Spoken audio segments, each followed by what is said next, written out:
Hey, my name's James Nicholson. Welcome to my YouTube channel. In this video, I just want to tell you my story and why I got into property investing. Now, I'd also like to invite you to join me on my property investing journey. I'm currently documenting everything that I do, sharing the good, the bad, and the ugly of property investing.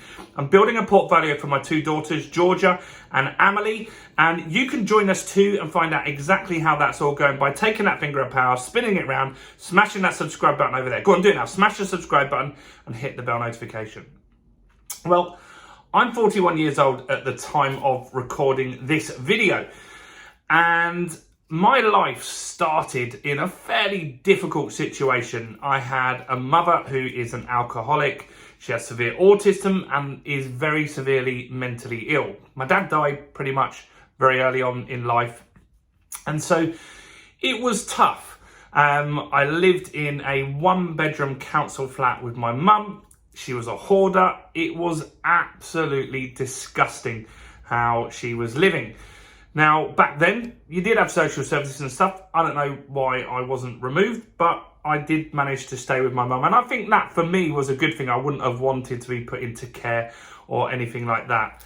But what it did do is make me see that I didn't want to live that life that my mum had. I didn't want to live as a hoarder in a dirty house with no money. You see, when we wanted to go on holiday when I was a child, my mum had to borrow money off people, particularly a local church often had a fund and they would pay for our holidays, which is really, really embarrassing. Now, we did have some nice holidays. We went to things like Butlins and stuff like that, but that isn't what I wanted for my kids.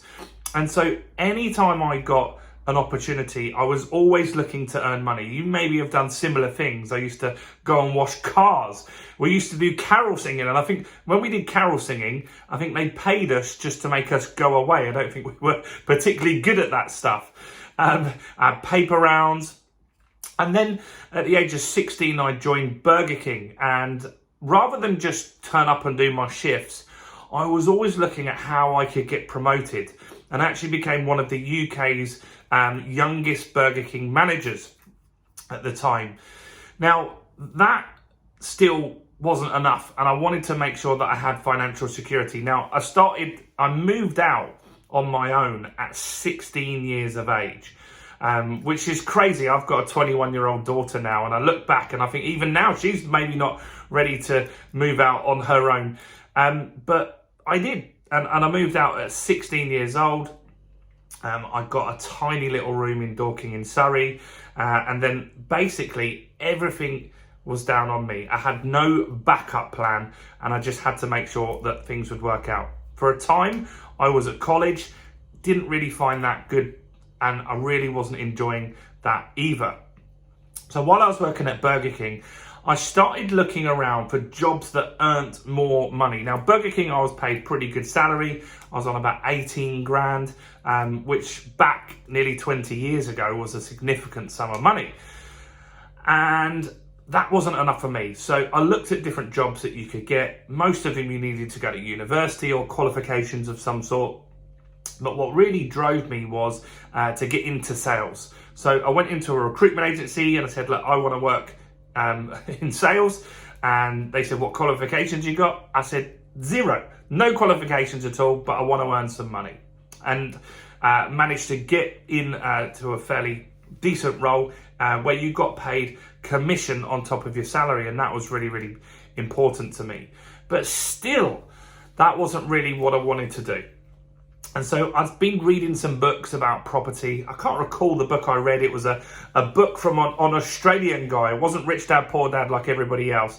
It was a book from an Australian guy who went from 1 to 1,000 houses over a number of years, lost it and brought it back again as well. It was quite interesting and inspiring for me.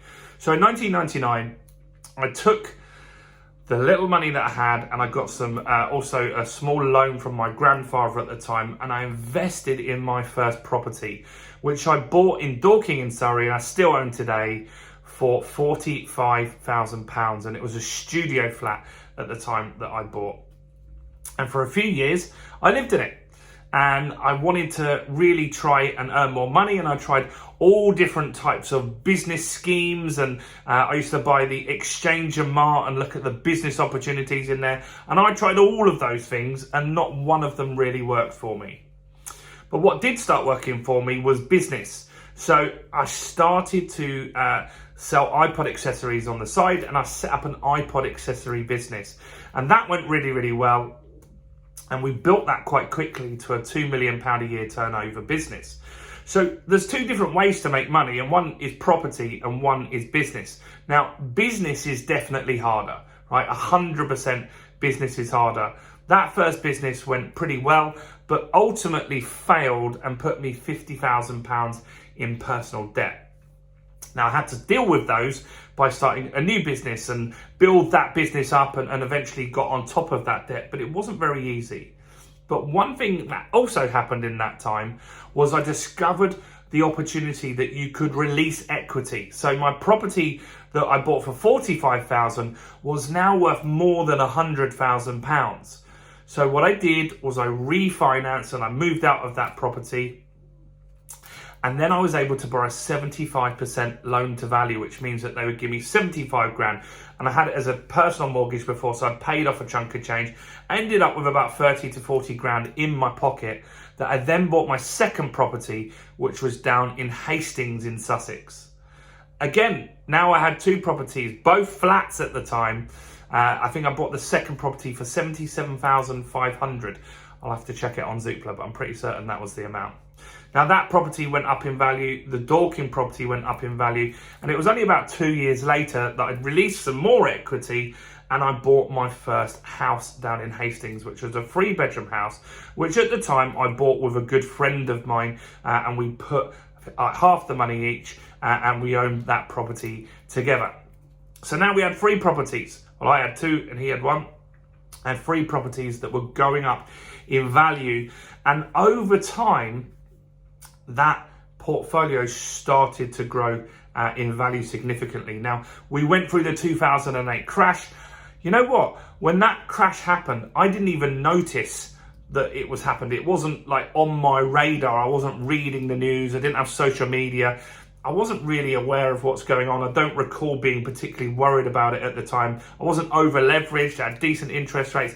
And in fact, around that time, the thing that I did notice was interest rates dropped so much that when my deal expired on my properties, I actually couldn't get a better deal because the rates were so low. I just stayed on the variable rate for a good number of years, and that was a really, really good thing to maximize my profits in my property.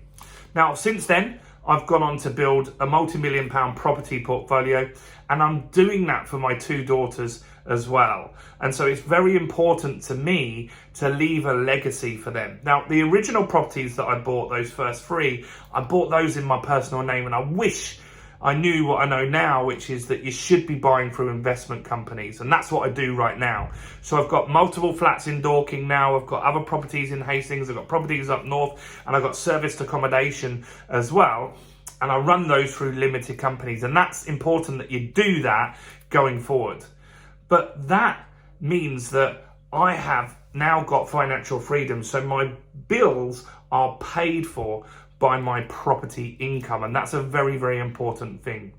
I've got a capital appreciation that's happening multiple times, so I'm always doing different equity releases in order to be able to buy my next property, and that's what I want to show you guys on this channel, how that all comes together.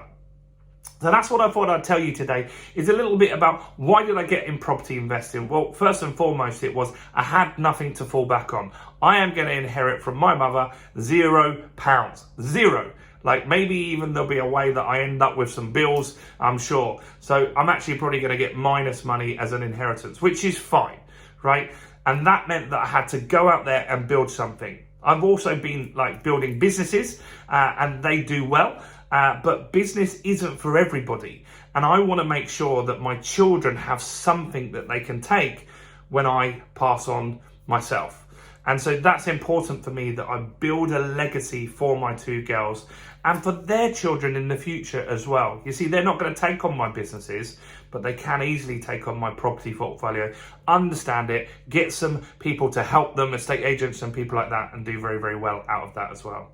So that's a little bit about me. I hope you found that interesting. Very different video. Any comments or questions, do comment below, guys.